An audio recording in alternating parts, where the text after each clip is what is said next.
Bonjour à tous, bon réveil et bienvenue dans la matinale week-end. On est ensemble jusqu'à 10h. Et pour cette première partie d'émission, j'ai avec moi William Tay. Bonjour. Bonjour. Président du cercle de réflexion Le Millénaire. Face à vous, Arnaud Benedetti. Bonjour à vous, Arnaud. Bonjour à vous. Et vous êtes rédacteur en chef de la revue Politique et Parlementaire. Avant de commencer notre programme, nos débats, nos analyses, tout de suite la météo. Pas beaucoup de surprises avec vous, Claire Delorme, aujourd'hui. Du soleil, de la chaleur, on prend les mêmes et on recommence. Bonjour Anthony, bonjour à tous. En effet, peu de surprises et ce pour toute la semaine à venir. Au programme, soleil et chaleur seront de mise pour de nombreux jours. Donc regardez, la carte en est éloquente, très peu de choses à dire, si ce n'est quelques nuages en direction des Alpes avec quelques brumes et brouillards qui vont très vite se dissiper dans le fil des heures. La preuve, l'après-midi, regardez, c'est toujours un franc et généreux soleil sur la quasi-totalité du pays, mais tout de même de l'évolution diurne plutôt classique en été, surtout donc près du relief des Alpes, au niveau de la montagne corse et des Pyrénées.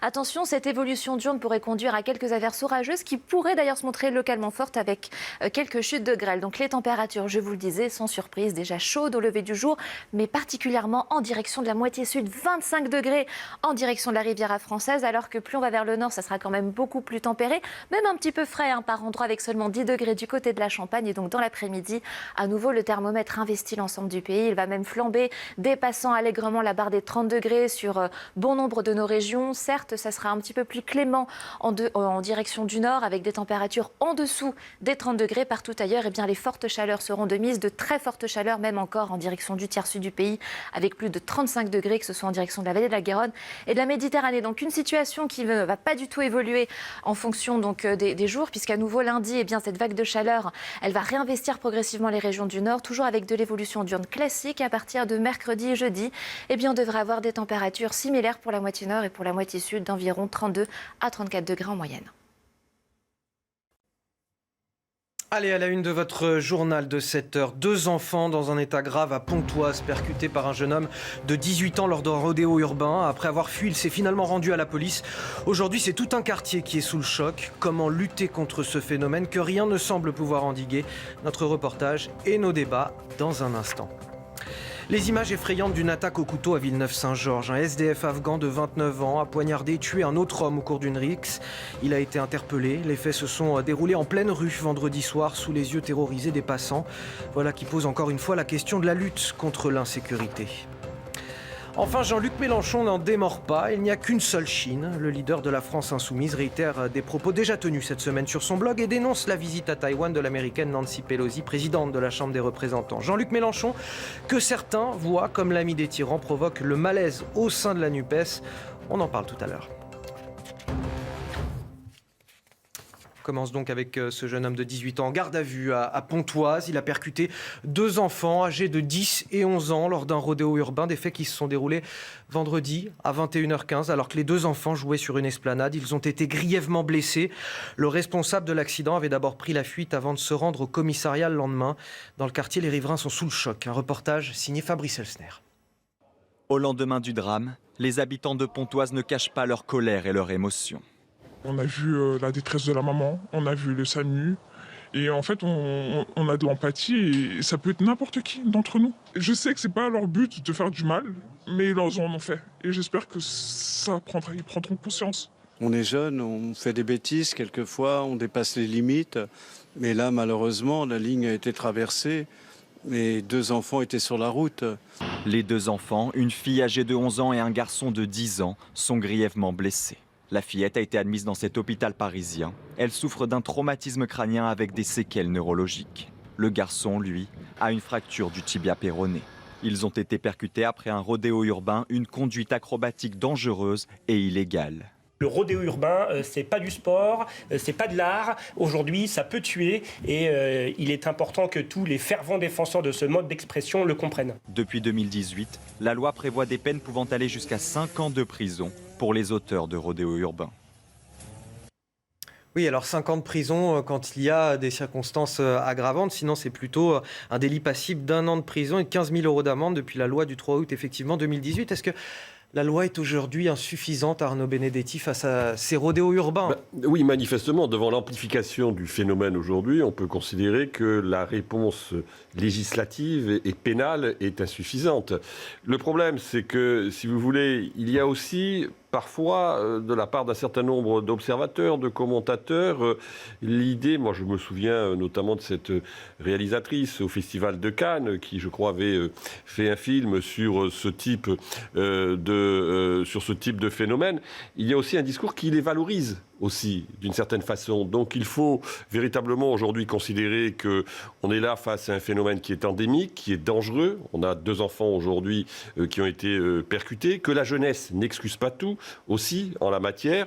Et qu'il faut prendre... rappelle effectivement le jeune homme à 18 ans. Il a 18 ans, mais il est majeur, hein, donc en l'occurrence, et qu'il faut vraisemblablement aujourd'hui upgrader les sanctions pénales, et puis vraisemblablement aujourd'hui faire un travail de sensibilisation, notamment auprès de ces jeunes, pour leur dire que non seulement ils se mettent en danger eux-mêmes, c'est clair, mais ils mettent en danger évidemment des tiers qui peuvent circuler dans la rue. Souvent, dans ces phénomènes, il y a quelque chose qui semble plus important que la sanction pénale pour eux, qui manifestement ne leur fait pas peur, ni même les courses-poursuites d'ailleurs avec les policiers, même si elles ne sont pas nombreuses, puisqu'effectivement les policiers ont peur aussi de renverser les auteurs même des rodéos. Mais il y a quelque chose de plus important pour ces jeunes qui semble être les réseaux sociaux et les vidéos qu'ils vont pouvoir tirer de ces phénomènes, de ces rodéos urbains, et dans lesquels ils vont pouvoir se glorifier eux-mêmes. En fait, on a un changement de culture. Moi, quand je jouais au basket à l'époque avec des gamins de cité, à l'époque, ce qui était important, c'est de ressembler aux rappeurs US, à l'époque 50 Cent, etc. Et également de suivre le mode de pensée qui était du jeu vidéo connu sous le nom de GTA. Et en fait, de plus en plus de jeunes ont grandi avec ce domaine de pensée. Moi, ce qu'on m'a dit, notamment avec ceux qui étaient encore plus jeunes que moi, du coup, et qui sont restés avec eux, c'est que ce phénomène s'est amplifié. C'est-à-dire que le phénomène s'est de plus en plus radicalisé. Il faut faire encore pire que ce qui se passait avant. La difficulté, c'est qu'en fait, on n'a pas de modèle alternatif et on ne sait pas comment faire pour les endiguer en fait dans ce phénomène. Qu'est-ce qui pourrait les conduire à ne plus faire de rodéo ? Je pense qu'il y a 2 sujets. Il y a la question de la réponse pénale et la question a posteriori, sur comment on fait une fois qu'ils ont fait l'acte. Mais surtout, il faut les empêcher de commettre l'acte au début. Je pense que ce qui est important, c'est de changer de doctrine et de passer à la doctrine britannique, en fait, qui conduirait en fait les policiers à pouvoir prendre en charge et de pouvoir les bouleverser directement et de pouvoir les charger dès le début. Vous allez me dire, oui, effectivement, ça risque de les blesser. Oui, c'est beaucoup. Voilà, ce que beaucoup de commentateurs disent aussi, c'est que c'est le risque derrière d'émeutes en cas de véhicules renversés, par exemple. Oui, mais c'est un choix qui est porté. Soit vous faites porter la responsabilité sur les conducteurs de rodéo, soit vous faites porter la question du coût sur les riverains. Moi, je pense qu'il vaut mieux faire porter le coût sur les conducteurs de rodéo que sur les riverains. Et une fois que vous faites ce type de changement, en fait, vous renversez le paradigme et vous opérez ce qu'on appelle un changement culturel. Parce que Arnaud Benedetti l'a bien rappelé, il y a des réalisatrices qui mettent en avant ce type de culture et qui disent c'est bien de faire du rodéo, ce sont des pauvres, c'est leur moyen d'expression. Moi, je pense que tant qu'on ne fera pas un changement culturel, on ne permettra pas de montrer à ces jeunes qu'il y a un modèle alternatif et que ce qu'ils font ne va pas dans le bon sens. Donc vous opérez, vous permettez aux policiers de les charger. Une fois qu'il y aura 2-3 charges, évidemment, il y aura toujours des blessés dans la mesure où c'est une doctrine qui est dite agressive. Mais une fois que ces jeunes voient que si vous faites du rodéo, vous avez un risque de... Il faut qu'un politique assume, c'est le politique qui assume ce genre de décision. Ça doit arriver en plusieurs étapes, c'est-à-dire qu'il faut que le politique... Le politique, donc en l'occurrence... Le politique est-il capable d'assumer une telle décision ? C'est parce que vous disiez vous-même que cette décision est quand même dure à prendre puisque ça... Oui, mais ce qui est porté notamment à la question du ministre de l'Intérieur, en l'occurrence, qui semble très actif, c'est qu'en fait les Français veulent un résultat sur le réel. Ils veulent que le ministre de l'Intérieur puisse reprendre la main sur la question de la sécurité. Ils ont l'impression d'être impuissants. On l'a vu sur la question... Et on a des enfants gravement blessés. On l'a vu sur la question des rodéos, on l'a vu sur la question de l'imam dont la volonté d'expulsion a été bloquée par le tribunal administratif. Et donc ils veulent que le ministre de l'Intérieur puisse reprendre la main sur le réel et puisse agir concrètement. Donc vous annoncez ce type de décision. Ensuite, vous dites, vous allégez le poids de la responsabilité sur la question du policier. Vous le soutenez administrativement parce que dans ce cas, sa carrière sera menacée. Et en plus, si vous avez une émeute de banlieue, vous avez un plan préparé pour reprendre la reconquête des territoires perdus de la République. Si vous faites ce plan complet-là, est-ce qu'on n'arrivera pas... il faudra beaucoup de moyens à la police pour ça. Dans quelques mois. Il faut réinvestir. Ensuite, après, il faut dire la vérité. Dans quelques mois et dans quelques années, comme ce qu'a fait Rudy Giuliani à New York, vous arrivez à une tolérance zéro et vous reprenez le territoire, effectivement. Arnaud Benedetti. Oui, alors c'est vrai que c'est une question de moyens aussi, mais ce n'est pas seulement une question de moyens. Je rejoins ce que dit William Thier, c'est une question de philosophie aujourd'hui. C'est-à-dire qu'il faut une réponse qui soit d'une plus grande fermeté que celle que l'on est aujourd'hui en mesure d'apporter à ce type de problème. Et il ne faut pas se limiter à la communication. Aujourd'hui, Gérald Darmanin fait un gros effort en matière de communication. Il, disons, quelque part s'aligne sur la doctrine qui était celle de Nicolas Sarkozy lorsqu'il était, en termes de communication, lorsqu'il était ministre de l'Intérieur. Le problème, c'est que, si vous voulez, il y a un décalage entre cette communication et la réalité des faits qui s'égrènent tous les jours sur les écrans de télévision, où l'on voit finalement une multiplication de ce type de délits, de toute forme, multiforme, qui continue à prospérer. Donc là, il y a un vrai sujet. Et en effet, la philosophie aujourd'hui, ça nécessite vraisemblablement des, modifications législatives qui permettent d'avoir des réponses pénales qui soient des réponses pénales beaucoup plus fermes que celles que l'on a aujourd'hui. Alors je vous propose d'écouter les habitants de Pontoise, évidemment choqués par ce qui s'est passé, puis par ces 2 enfants grièvement blessés. On rappelle, ils ont 10 et 11 ans.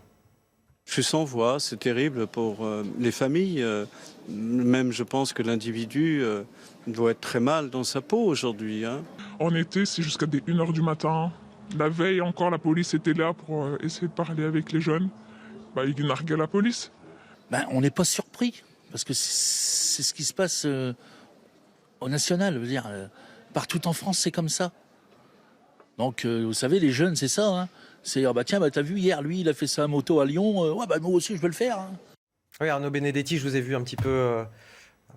Voilà. Non, mais si vous voulez... Froncer les sourcils quand on disait, oui, le jeune qui a percuté les enfants doit être très mal dans sa peau aujourd'hui. Oui, d'accord, mais oui, en effet... Les parents, on pense aussi aux parents des enfants. Il faut souhaiter qu'il ait une conscience en la matière. Bon, alors je sais qu'il est jeune, mais enfin, encore une fois, la jeunesse n'est pas une explication suffisante. Et le discours qui consiste à dire il est jeune, il est mal, me paraît être un discours qui n'est pas approprié aujourd'hui. On a un habitant à la fin qui dit, on n'est pas surpris, c'est ce qui se passe au niveau national, partout en France c'est comme ça, ils voient des vidéos de ce qui se passe ailleurs et ils refont ça. Une question toute bête. Est-ce qu'on pourrait imaginer de bloquer ces contenus, par exemple, sur les réseaux sociaux? C'est complètement illusoire d'imaginer qu'on puisse bloquer des rodéos urbains pris en vidéo sur des réseaux sociaux. On peut le bloquer, mais de toute façon, le but, c'est d'apporter une réponse globale. C'est ce que je disais, c'est une question de philosophie. Moi, je pense que petit à petit, ce qu'on remarque, c'est qu'avec les différents trafics de drogue, avec ce qui se passe notamment avec le crack à Stalingrad, en fait, petit à petit, même les habitants, vous parlez de la question des émeutes, ce n'est même pas exclu qu'au final, si par cas vous obtenez ce type d'opération, que la population locale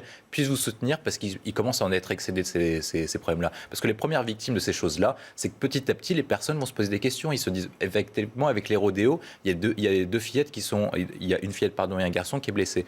Et dans ce cas-là, les personnes et les parents vont se poser une question, mais est-ce que ça ne sera pas mon gamin un jour? Ou sinon, inversement, est-ce que mes gamins ne vont pas être entraînés notamment à faire du rodéo pour suivre les copains, soit pour suivre, ou un autre point, suivre le chemin de la loi des gangs, ou éventuellement suivre la loi des grands frères? Au final, il faut offrir une perspective à ces gens-là. Il faut être ferme.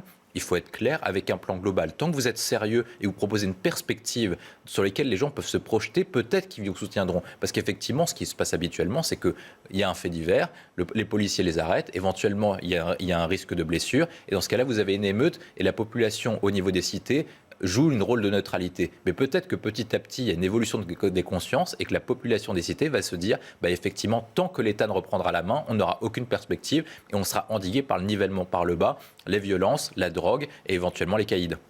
Il y a les victimes directes dont on parle évidemment ce matin. Il y a aussi les riverains qui sont à la fois sous le choc de ce qui s'est passé puis qui subissent tous les jours ces nuisances. Je vous propose d'écouter cette femme qui est sous le choc. Ses enfants ont justement... pas tout à fait vu la scène, mais vu ensuite les parents et le SAMU arriver. Elle nous raconte ce qui s'est passé, ce qu'elle a pu voir avec ses enfants. Et vous allez voir, le témoignage est édifiant. Mes enfants n'ont pas vu la scène, n'ont pas vu le tram, mais par contre ont vu le SAMU, les pompiers, tout ça, parce qu'en fait nous on a eu un appel, on était à l'extérieur, et c'est notre famille qui s'est inquiétée pour nous, parce qu'on n'était pas à l'appartement, et donc ils nous ont dit qu'est-ce que vous êtes. Donc après ils nous ont montré qu'il y avait les pompiers et tout, on est parti voir, et du coup on a vu la détresse de la maman, on a vu le SAMU, et en fait on a de l'empathie, et ça peut être n'importe qui d'entre nous. Et donc, malgré ça, on a vu la détresse des parents, la détresse de la maman, qu'elle hurlait, qu'elle demandait Dieu d'aider son enfant, de lui donner une deuxième chance. Ma fille, juste de voir cette détresse-là, ça l'a rongée. Elle est rentrée, elle a fait des prières. Mes deux filles, une qui a 15 ans et une qui a 8 ans. Donc on a fait des prières pour que son enfant s'en sorte. Et je sais que c'est pas leur but de faire du mal, mais ils en ont fait. Et j'espère que ils prendront conscience. Elle est gentille, cette dame. J'espère qu'ils prendront conscience, effectivement, voilà, des jeunes de 18 ans qui n'ont absolument aucune conscience de ce qu'ils font. Et on entendait tout à l'heure quelqu'un dire, voilà, l'été, c'est jusqu'à 1h du matin. La veille encore, la police était là pour essayer de parler avec les jeunes alors qu'ils faisaient des rodéos urbains. Et les jeunes narguaient la police. Autre histoire, autre affaire cette fois. À Villeneuve-Saint-Georges, dans le Val-de-Marne, un homme poignardé à mort en pleine rue. Le suspect a été interpellé, placé en garde à vue, puis hospitalisé à la suite d'un examen psychiatrique. Il est né en Afghanistan, selon le parquet. Manifestement en état d'alcoolémie lors de l'attaque, probablement sans domicile fixe et avec une problématique psychiatrique potentielle, selon les informations du parquet toujours. Les faits se sont déroulés ce vendredi vers 20h. Les précisions avec Sandra Tchambo. C'est une scène d'une rare violence qui s'est déroulée ce vendredi en pleine rue à Villeneuve-Saint-Georges, dans le Val-de-Marne. Il est 20h quand une dispute éclate entre deux hommes situés près de la mairie. Selon Philippe Gaudin, le maire de la ville, les deux personnes se connaissaient. Il y a eu une altercation entre deux personnes. Évidemment, il y a une personne qui est décédée et l'autre personne a pu être appréhendée très rapidement. Ces deux personnes discutaient, se sont rapprochées, discutaient et puis évidemment le ton est monté. Qu'est-ce qui s'est passé? Ça, je ne sais pas. Grièvement blessée par arme blanche, la victime a réussi à trouver refuge dans un hall d'immeuble avant de succomber à ses blessures.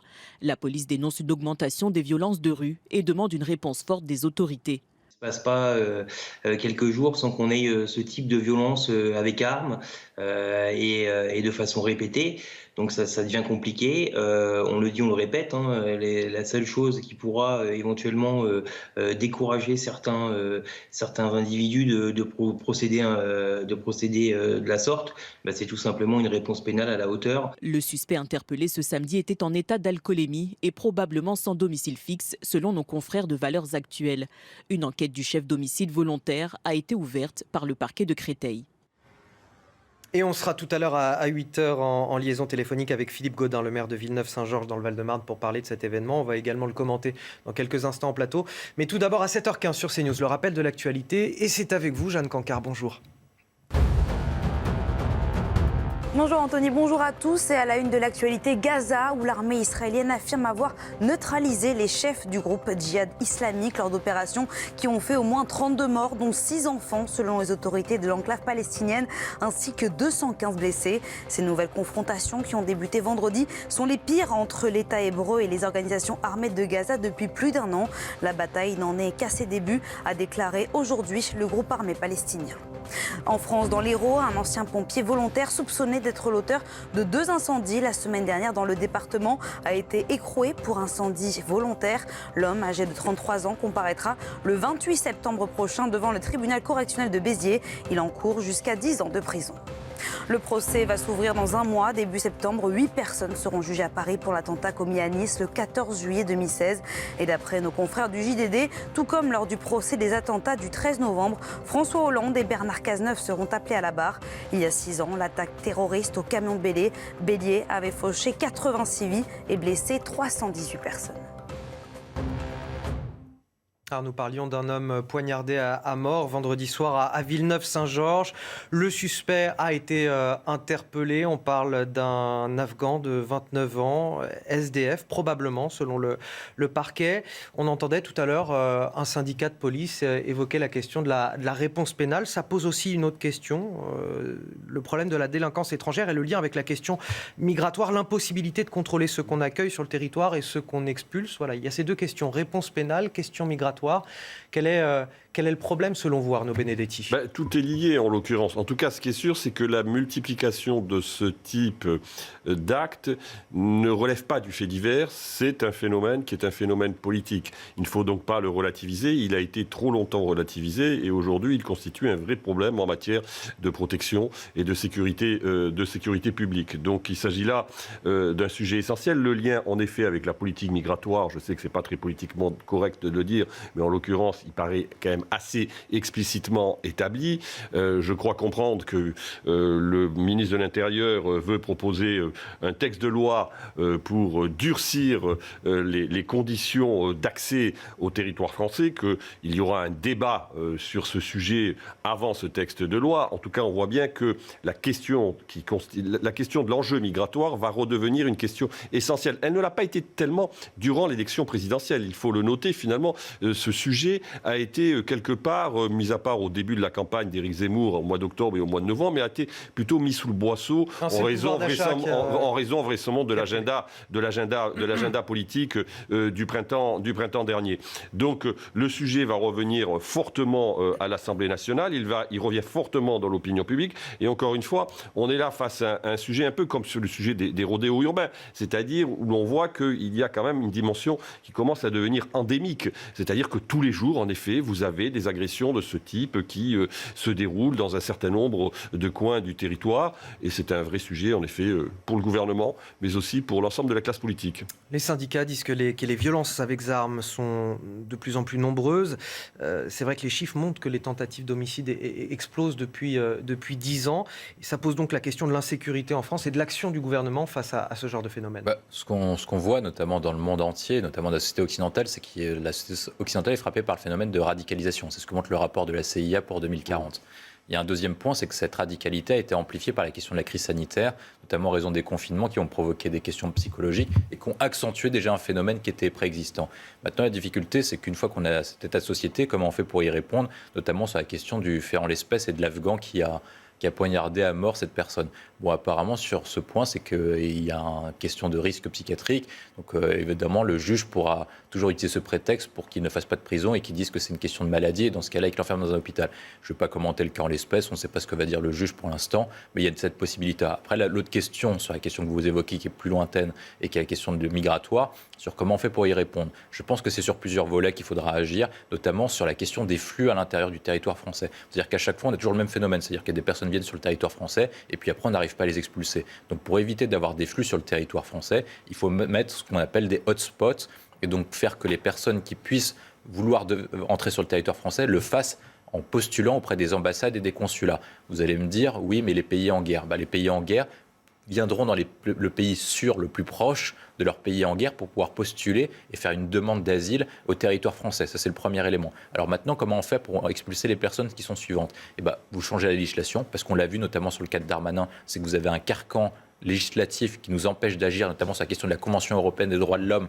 Parce que, imaginons que le Conseil d'État valide la décision du tribunal administratif. À chaque fois, chaque juge pourra dire attention, respect de la vie familiale. Vous parlez de l'expulsion. Oui, mais je vais arriver parce que ça peut faire jurisprudence. Ça peut faire jurisprudence, donc on n'est pas à l'abri de la voie. Donc c'est-à-dire que Gérald Darmanin, dans son texte immigration, devra revenir sur la question de l'article 8 de la Convention européenne des droits de l'homme pour pouvoir agir. Enfin, il y a une question, un dernier point, c'est la question diplomatique. C'est-à-dire qu'il faut mettre en place des accords et des deals avec les différents pays, les pays du Golfe, les pays du Maghreb, ou même les autres pays d'Afrique subsaharienne, pour leur faire un pacte suivant. Vous avez besoin de vous développer, vous cherchez de la perspective et du développement économique. Vous avez besoin de garder vos jeunes chez vous, notamment pour vous développer, pour avoir de la main-d'œuvre. Nous, on vous passe le deal suivant.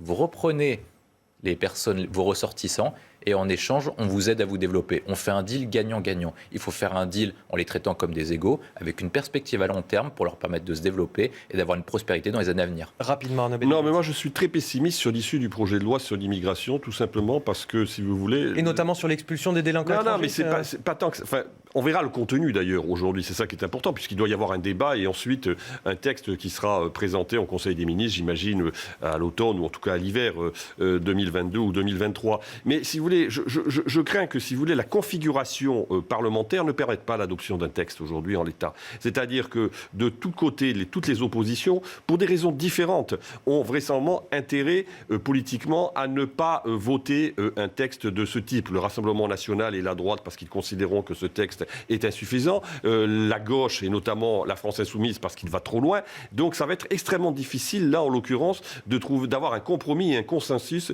sur ce sujet-là. Alors, on va parler de la France. France Insoumise, justement, de Jean-Luc Mélenchon, plus précisément.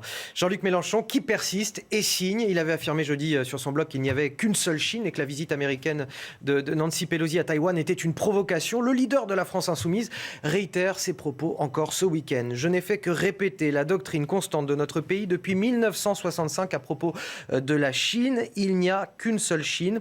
Et il poursuit. Et qu'on ne vienne pas me dire que mon propos revient à prouver tout ce que fait le gouvernement chinois. Raphaël Glucksmann, député européen socialiste d'ailleurs, dénonce l'anti-américanisme de Jean-Luc Mélenchon, érigé en boussole, ce qui le conduit à épouser la cause des tyrans. Voilà justement qui nous interroge aujourd'hui le rapport de Jean-Luc Mélenchon finalement au régime autoritaire. On revient sur les faits avec Alexis Vallée. Une provocation. C'est le terme employé par Jean-Luc Mélenchon pour qualifier le déplacement de l'élue américaine Nancy Pelosi à Taïwan. Taïwan est un sujet tendu depuis la libération de la Chine, mais pour les Français depuis 1965 et le général de Gaulle, il n'y a qu'une seule Chine. Taïwan est une composante à part entière de la Chine. Une position remarquée et saluée par l'ambassade de Chine en France. Merci Jean-Luc Mélenchon pour son soutien constant à la politique d'une seule Chine. Quand on pense aux relations entre Jean-Luc Mélenchon et des autocrates, il y a d'abord cette image de mars 2013 où il se recueille pour la disparition d'Hugo Chavez, le président du Venezuela. Ce qu'est Chavez ne meurt jamais. Et c'est sans doute sa contribution majeure à la lutte socialiste de notre siècle. 3 ans plus tard, le 20 novembre 2016, il célèbre la mémoire du dirigeant cubain Fidel Castro qui venait de mourir.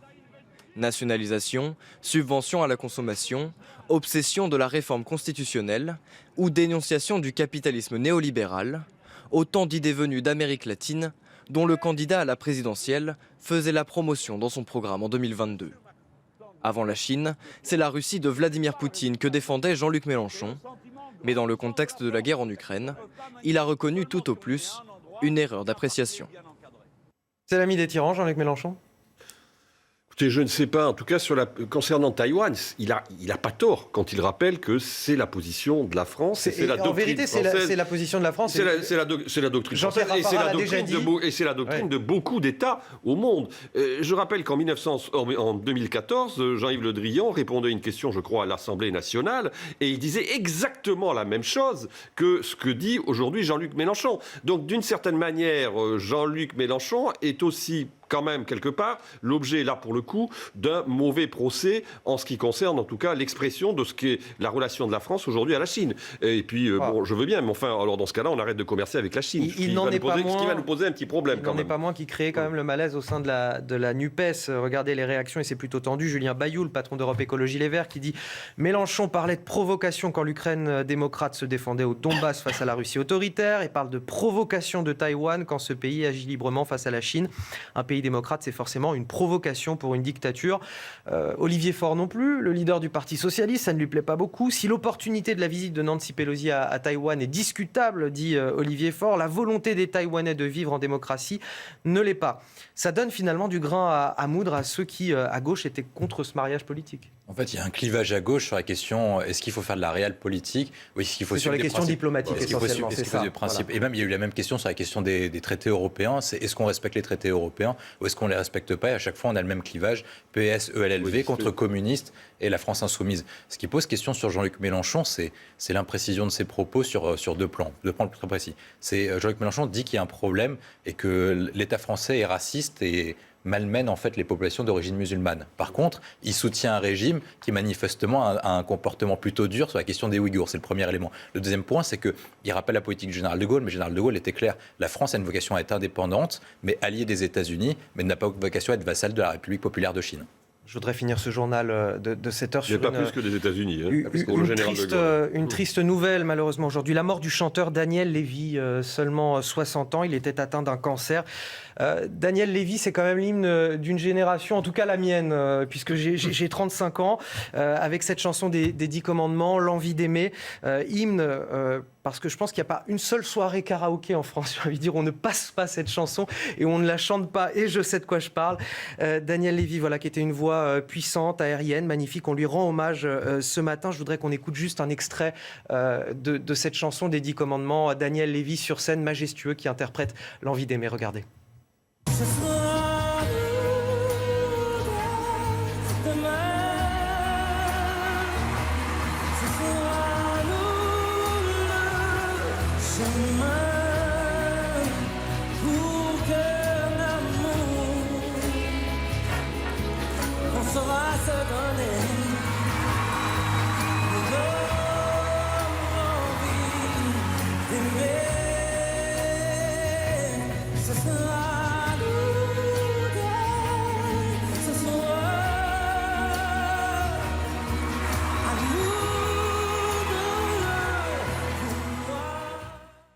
Et j'entends déjà chanter en régie dans mon oreillette pour vous dire que cette chanson soulève tout de suite les passions. Une belle chanson pour finir ce journal et un message de paix et d'amour. On va revenir dans un instant. On poursuit cette matinale avec des questions sérieuses. Toujours l'imam dont l'expulsion a été suspendue par le tribunal administratif de Paris. On apprend ce matin qu'il était fiché S depuis déjà environ 18 mois. C'est dans le journal du dimanche. Restez avec nous sur CNews.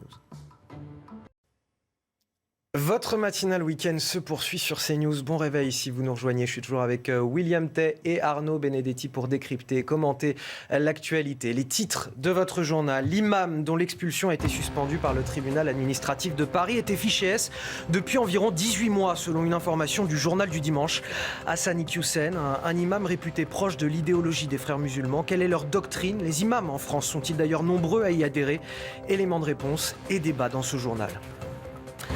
200 litres par jour et par foyer. Certaines communes prennent des mesures drastiques face au manque d'eau. La France connaît l'épisode de sécheresse le plus grave de son histoire. Les canalisations de certaines villes pourraient être vides d'ici la fin du mois. Le reportage assaillant dans le Var, c'est à suivre dans ce journal.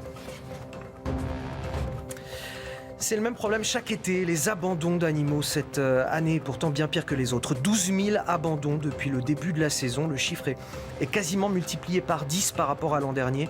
On retrouvera dans quelques minutes, à la fin de ce journal, Alexis Vallée dans un refuge de la SPA en Seine-et-Marne. Et donc on revient ce matin sur cette décision qui fait beaucoup de bruit du tribunal administratif de Paris. La suspension de l'expulsion de l'imam Hassan Iqiyoussen, expulsion demandée par le ministre de l'Intérieur, Gérald Darmanin, justifiée par ses propos antisémites, misogynes et homophobes. Un imam réputé proche des frères musulmans. Selon le JDD, aujourd'hui, il était fiché S depuis environ 18 mois. Alors quelle est cette doctrine des frères musulmans ? Qui sont-ils ? On vous éclaire ce matin avec Amandine Rouve. Lutter contre l'emprise de l'Occident, voilà le mot d'ordre des frères musulmans. Hassan al-Banna, un instituteur égyptien, fonde le mouvement au début du siècle. Dans les années 2000, il devient un pilier de la réislamisation du monde arabe et se développe peu à peu en Europe. Son principe, un islam politique, structuré, qui vise à établir sa domination sur les instances de l'État, sans violence.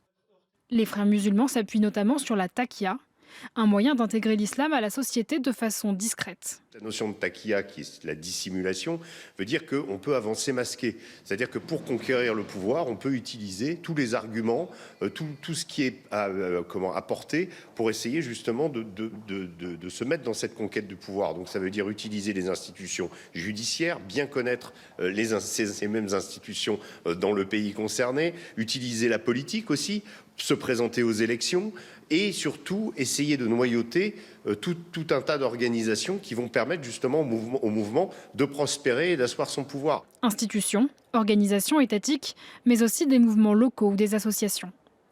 Aujourd'hui, le mouvement peut aussi compter sur les réseaux sociaux pour diffuser son idéologie. Certaines figures d'autorité semblent par ailleurs y contribuer, comme par exemple Tariq Ramadan, petit-fils du fondateur du mouvement et figure du monde universitaire. Il y a une emprise des frères musulmans sur l'islam en France ? Oui, et pas uniquement, il n'y a pas uniquement les frères musulmans, il y a aussi des pays étrangers qui financent des mosquées et qui veulent avoir de l'influence sur le territoire français, notamment parce qu'ils font de l'emprise pour influencer la politique européenne des États membres européens. C'est le cas notamment de la Turquie. Il faut se rappeler notamment de la passe d'armes entre Emmanuel Macron et à l'époque Recep Erdogan, auquel Erdogan avait dit que Emmanuel Macron était fou. Il faut quand même se rappeler qu'il avait fait ça, qu'il avait provoqué même des émeutes et qu'il avait voulu faire bousculer une partie de la population à Lyon. Et donc, du coup, il y a différents pays qui essaient d'avoir de l'influence sur la communauté française. La France fait face à, du coup, à un totalitarisme islamique. Il faut pouvoir se défendre sur le plan extérieur et sur le plan intérieur. Sur le plan extérieur, et sur le plan intérieur. Sur le plan extérieur, ça suppose d'avoir une politique claire vis-à-vis de ces pays. Si vous voulez faire de l'ingérence sur le territoire français, vous allez subir des sanctions diplomatiques, économiques de la part de la République française et même de l'Union européenne, parce qu'il faut embarquer l'Union européenne avec nous, parce que c'est une menace civilisationnelle, le totalitarisme islamique. Sur le plan intérieur, il faut adopter un ensemble de mesures pour faire en sorte que on réduise l'influence de ces prédicateurs, de ces imams sur les jeunes. Je vais prendre un élément. C'est-à-dire que quand vous prenez les jeunes de confession musulmane de moins de 25 ans, il y a 74% d'entre eux qui mettent la loi de la charia au-dessus de la loi de la République. Si par cas vous ne luttez pas contre ces personnes-là, vous répétez le même type de phénomène. Et à la fin, ça peut endiguer et ça peut conduire notamment à des phénomènes qui sont multiples, départ en Syrie, djihad, etc. Des phénomènes qu'on veut absolument éviter si par cas on veut retrouver cette jeunesse française et lui faire retrouver le chemin de la République. Et pour ça, il faut avoir un discours clair et ferme et il faut dénoncer l'ennemi. Et je pense que pour ça, il faut créer un délit de l'islamisme. Alors Arnaud Benedetti, je vais vous donner